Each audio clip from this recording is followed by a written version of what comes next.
Hello and welcome to another Let's Play. Me, GamerWolfSix of the Smoke Room. Before we start, if you're interested in playing this game, you can get it for free on itch.io. But if you want to support the people that make this game and or get the news version earlier, you can go to their Patreon, where it's $3 a month. So, now in the last Let's Play, we continued Murdoch's route, where we ruined his film, or at least attempted to, and then he was like, hey, I know you're broke, so come work for us for $7 a week, which doesn't seem like a lot of money, but, you know, the main character's like, that's a lot of money, hooray! So we're here at his place, helping him develop the film that we ruined. Hey, you know, that would also be kind of funny if that wasn't the actual film, that was the murder scene, you know? So let's check my face. Yep, there we go. There's some disappointment on his face. Something wrong? Nothing serious. One of the shots got ruined. Just one? The fox paused. That's a fairly common issue, but I took 2 shots of everything, so there's nothing to worry about. Of course you fucking did. And at least it's past the 1 minute mark. Son of a bitch. I watch him stretch out the film and tack each end to the hanging corkboard. We have to let these dry slowly, or else they might curl up and distort in the enlarger. Oh, so that's how that works. I stare at the film, now tacked to the wall. One of the areas in the film slides is black as a dead beetle. When we come back in a few hours, I can show you how we can turn these little strips into something you can hang on the wall. Till then, come on, let's go. The fox jerks his head and slides past me, letting the white light flood into the room as he opens the door and turns off the red light. I can't see the film anymore. You want to sit here in the dark until the film's dry? I grunt, and then followed him out the door. I suspect that I can slip away from him at some point and miss the film as it dries. But would that really be worth the risk? If I'm caught meddling with the evidence, it'll be more obvious than it already is that I'm involved. My thoughts cease when I hear a small click of Murdoch inserting a key into a doorknob. Fuck. I wonder what we'll find in those pictures. The fox gestures as I follow and walks away briskly. I have to speed up my gait to keep up with him, at pace with him. Sometimes a picture captures what the naked eye doesn't. But maybe sometimes it doesn't. The fox pace slows down a little. Probably should also check my face because I moved it back. Perhaps. They're just a small piece of a larger puzzle. And solving that puzzle is William's job, not mine. Tell me, Sam, are you feeling sociable? Not particularly. He lets out a one-note laugh. I don't see how what's so funny. I swear I can read. Well, I want you to meet him anyway. Bugger, I thought I could read. Ralph is our pharmacist. He's who we rely on for purchasing chemical supplies and medications. He also worked for our family for half a decade. He can be hard to get along with, but his head and heart are in the right place. We make our way to the front of the store again. Alfred isn't there at the moment. There's a door behind the cash register that's slightly ajar. Ralph, I want you to meet somebody. A persnickety-looking rat pokes out his head and looks around the door. You were out late. William had that many errands for you to run. He stops dead in his tracks when he sees me.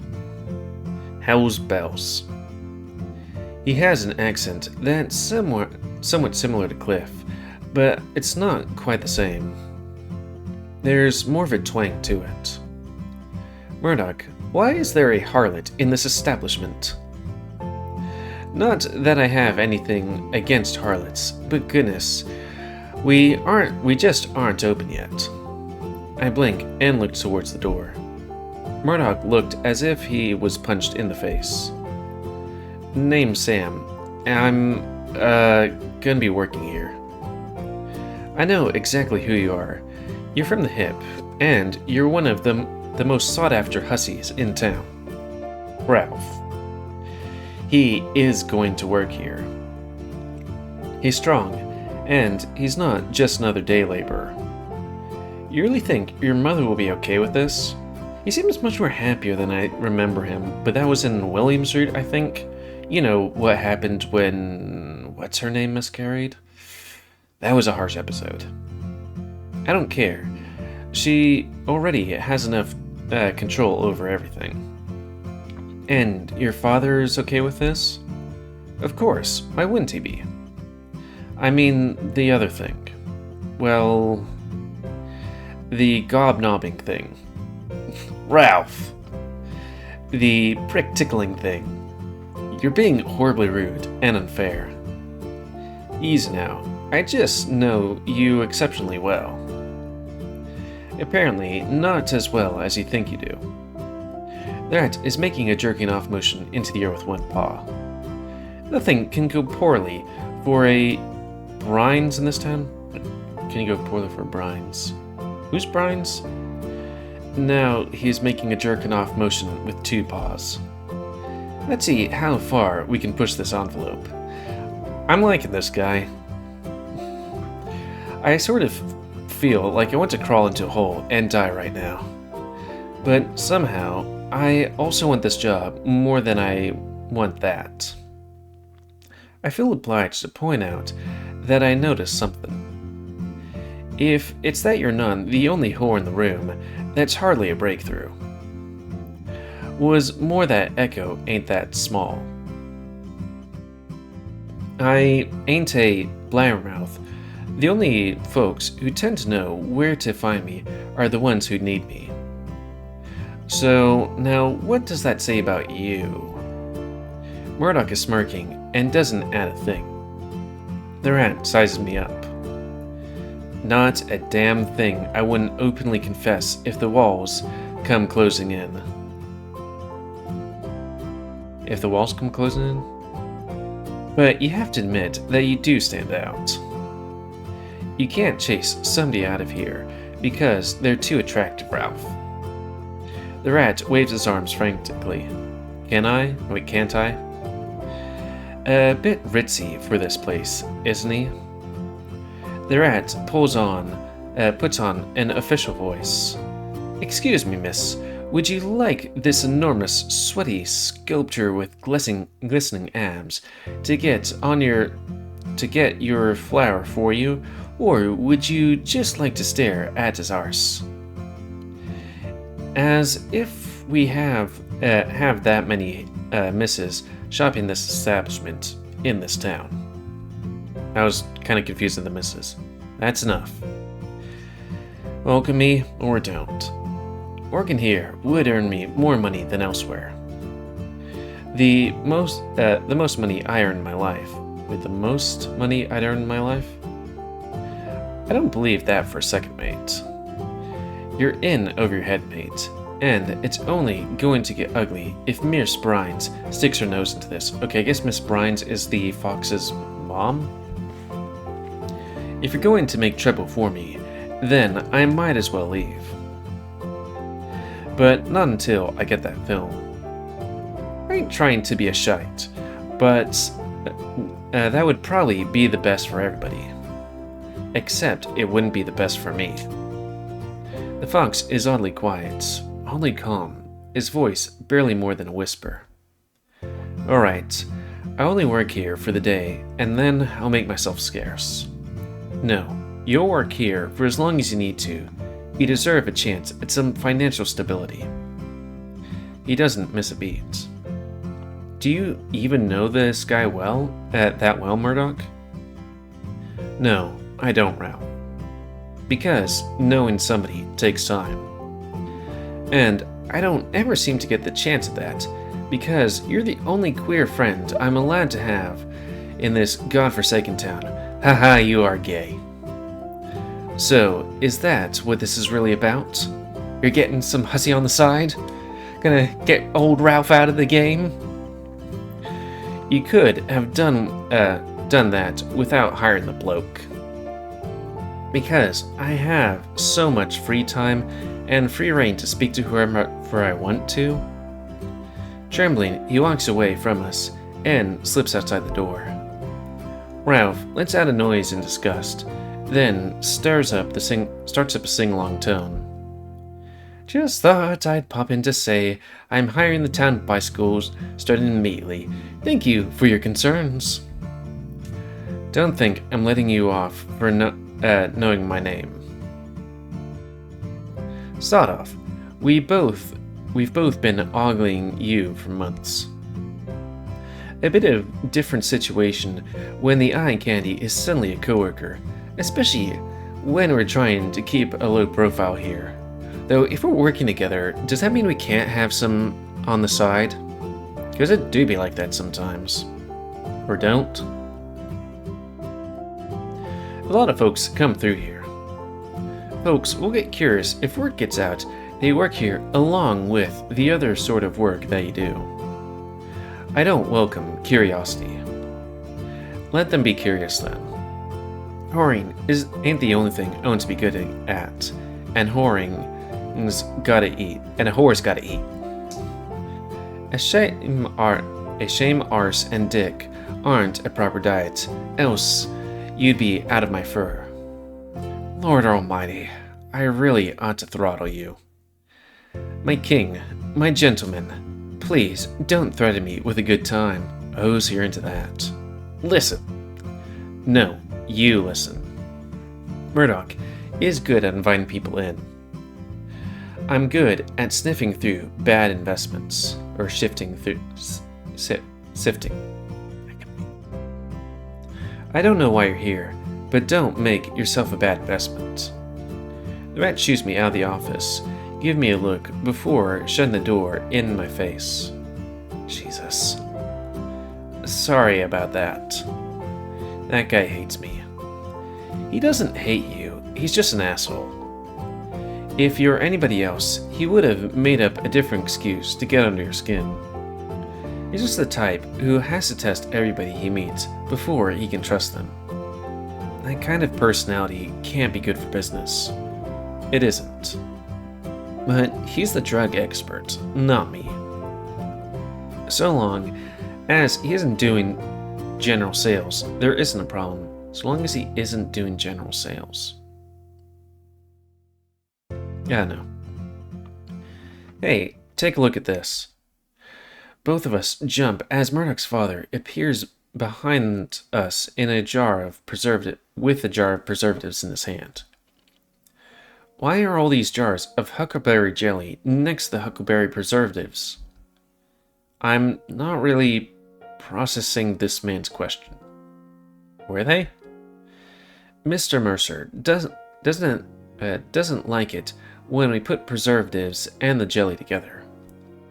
Aren't most kinds of fruit spreads placed next to one another? That's usually where I'd think to look for them. No, I know Pa. He doesn't like the seeds in the preservative, son.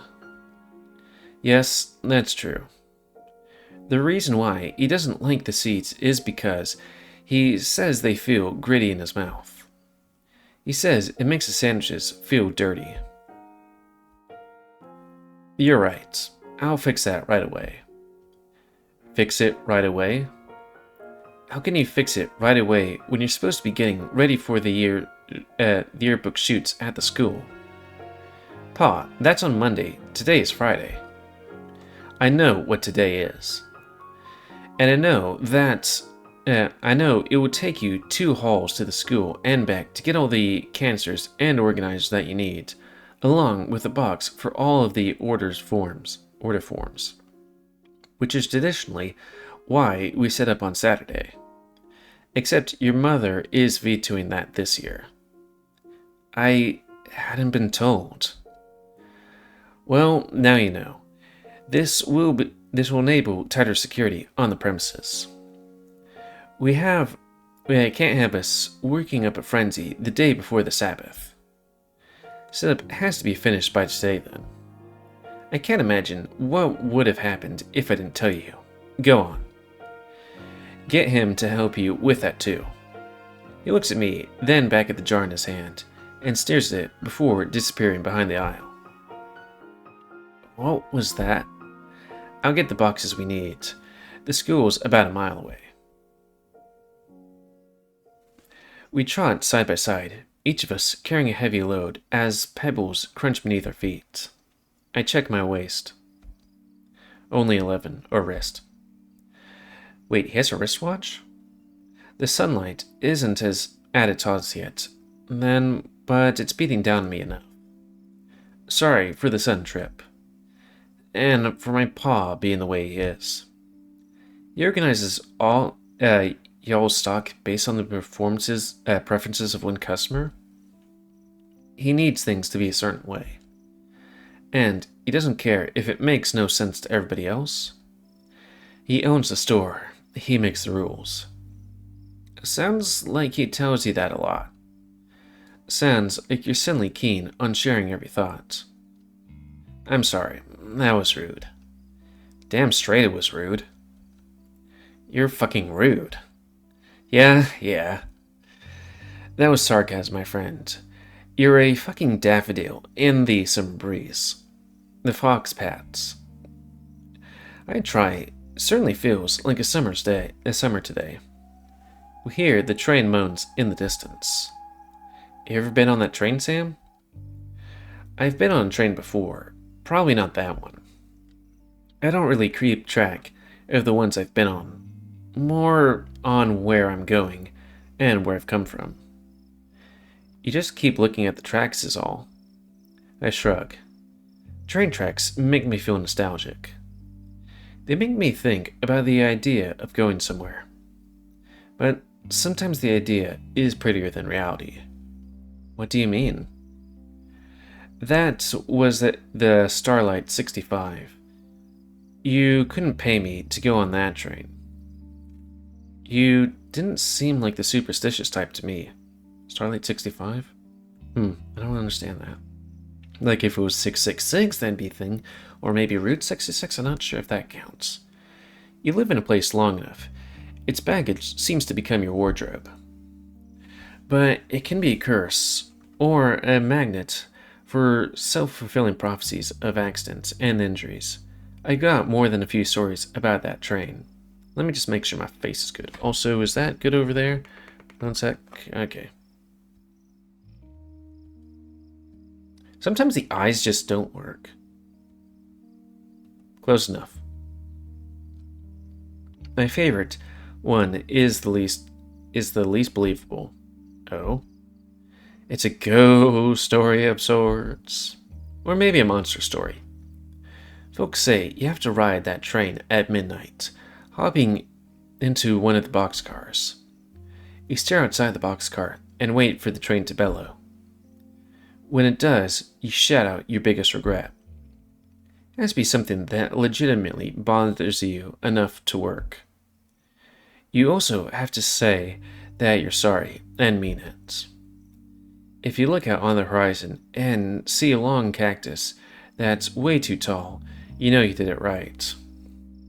Because every time you pass the cactus, you'll see it again, only it'll be closer. Until it's eventually so close that it doesn't look like a cactus anymore. Whatever it is, it never looks the same to people. But eventually, it gets close enough to climb on board. At that point, you have to close your eyes, or else it will get angry, violent even. Okay, how do you climb onto a cactus? Unless it's one of those non-prickly ones. But it will tell you if it forgives you or not. Except, it won't sound right. It won't sound like normal language.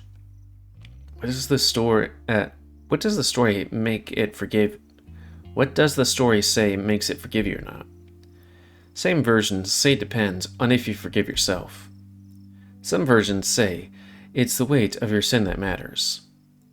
But the simplest version goes, was it hungry? Sounds right for a demon.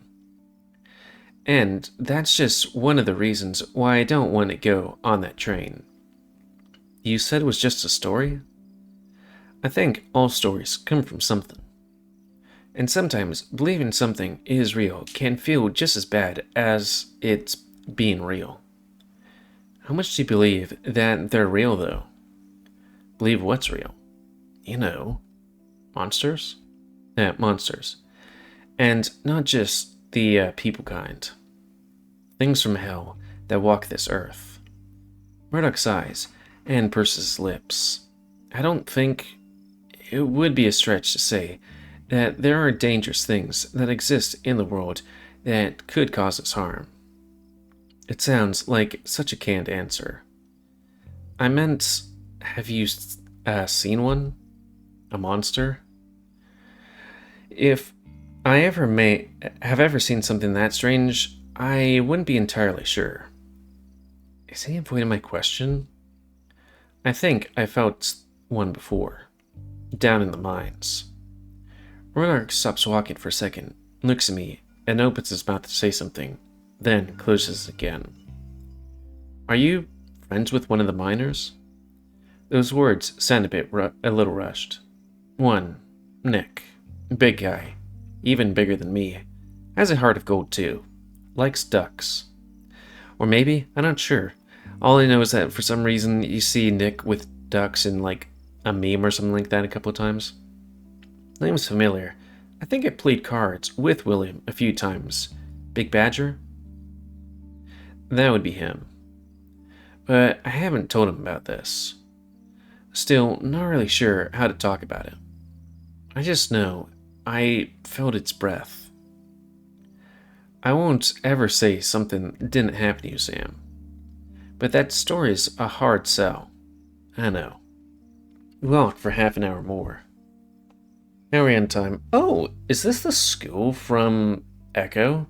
I mean, I guess there are 100-years-old schools, especially if they're made out of brick. Kind of looks familiar. Though, on a side note, there is that whole thing where, what is it? Oh yeah, it was on Cliffs where it was like, if you run out of water and you're gonna be dying from dehydration and something, I don't know. But then there was also the Midnight Train from Echo, which was in Leo's route. Because it do be like that sometimes. Oops. I feel surprised when we make it to the schoolyard. I have never seen the school before. The edifice stands 2 stories tall, with 2 tall doors at its center.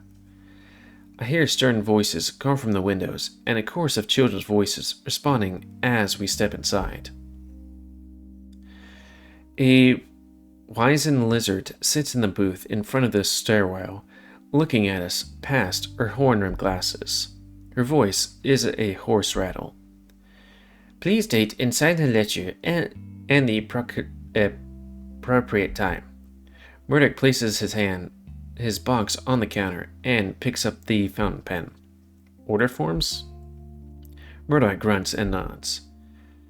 Herb isn't here today. I need you to distribute these if we intend for the students to take him home tonight, Bryant.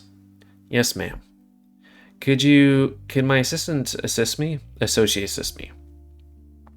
She opens the jar and places 2 large circular pins on the counter, each sporting a large V inside an engraving of a cactus blossom. Keep the visitor pins visible at all times during your stay on the premises. Photography will take place in the auditorium as usual, but it would be prudent to get out these order forms first. Thank you. We'll do that. The wooden slats over her windows close. I follow Murdoch down the left corridor as we turn a corner, coming to a large door frame. Inside the dark auditorium, with rows and rows of seating, with a small stage in front of us, covered by a red curtain. If you set your box in here, I can load my equipment while you take care of the order forms. Right, how should I go about that? Peep into every classroom, leave a stack of 15 papers. Peep into every classroom? First floor is elementary school and middle school. Second floor is the high school. You'll need fewer as you go up, so lighten your load if you start with younger classes on the bottom. The stairs, as you recall, are in the middle of the school, but there are more on the left and right side of the building. If you leave a stack of order forms, I can follow you up on any of the classrooms you might miss. I leave him with a stack like he asked and bring the box through the school. My body feels a little too tall and wide for this hallway. The first room is the hardest. I stare at silent rows of tiny faces, scratching verses into miniature chalkboards before an austere voice greets me. I blush and give her a stack of papers before leaving without a word, leaving a vexed and angry look on her face. Chalkboard scratch sounds follow me as I leave the room and move into the exit to the next, leaving stack after stack amidst the awkward introductions and terse nods. I don't pause until I make it to the second floor. I see Murdoch's large fluffy orange tail inside one of the door frames, and I feel a little disoriented, wondering how he beat me here without seeing him pass in the halls. Until I get closer to the door, I can see the tail that belongs to a vixen. The raven himself is hoarse and crooks the final entrance of Duncan under my battlements. Come, you spirits that tend on mortal thoughts. Unsex me here and feel me from crown to the toe, top full of direst cruelty. Hello. I'm sorry. I'm glad that games like these add female characters, because, sometimes you like it to look at ladies. I mean, I'm bi, or pan, so, it do be like that sometimes. The vixen's gaze snaps suddenly to me. She holds up a clawed finger, and I feel myself flinch. A moment, if you please. Her gaze snaps back to the students in front of her. What does the passage mean? Live? One of the students, a black cat, speaks up. Oh, I've seen this cat before. I'm not sure if this is Nick's Roots thing or Willem's Roots thing. All I know is she's not in the other Roots. At least as of yet. It was some kind of joke thing that had a Bob's Burgers meme. She has summoned the unnatural to become something other than the role of lady, because she will commit murder when her lord cannot. Why is the intersection of the roles lady and murderer natural? Why indeed? Titters sound from the back of the classroom. The vixen tutted. In the mind of the poet, in the midst of this world. Do not speak. Right. Pages turned, and inkles clattered on the desks. The vixen turned to me, smirking sideways, when she saw the stacks of paper beneath my arms. My little brother is pushing his paperwork onto you. Oh, so that's who she is. He hired me this morning. He's such a busy bee. But you'd think he'd have the time to say hello to me himself. Especially after getting himself a helper. She looks me up and down and lifts her eyebrows. Might still visit. Left him to set up in the auditorium. Then she smiles beautifully. Or beatifically? I need to look up that word. Beatifically?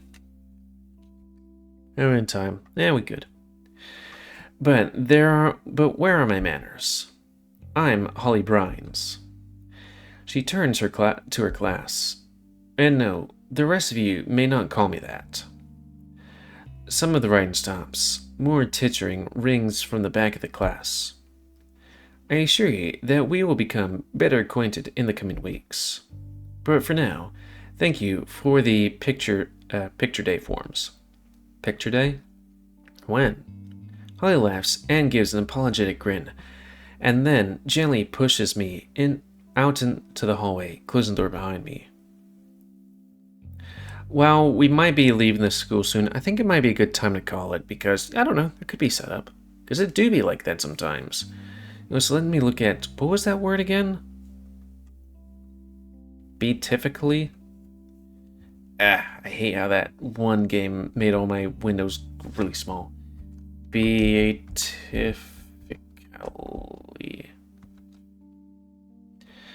A beatific smile.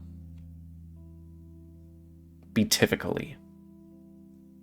What does I always hate when... Oh, having a blissful appearance. Okay, cool. But I always hate when you look at definitions like, what does beatifically mean? And it's like, it means beatific. It's like, wow, thank you. I have so much more knowledge now that I know that beatifically means beatific. Anyways, end of this Let's Play. Ouch, I think I hurt my neck by turning my head too quickly. So, please comment, cause I like comments, you like, dislike, tips, tricks, otherwise. If you like my YouTube and like Grow, then please like, subscribe, and check out the videos I've grown. Please don't spam here, and we'll have control the pit population. And if you want to play this game, it's available for free on a child, but if you want to support people that make this game, and or get the newest version earlier, Patreon, where it's $3 a month. And did I say spam in your arms? I think I did. And until next time, Let's Play. Me, GamerWolfSix, of the Smoke Room. So thanks and see ya.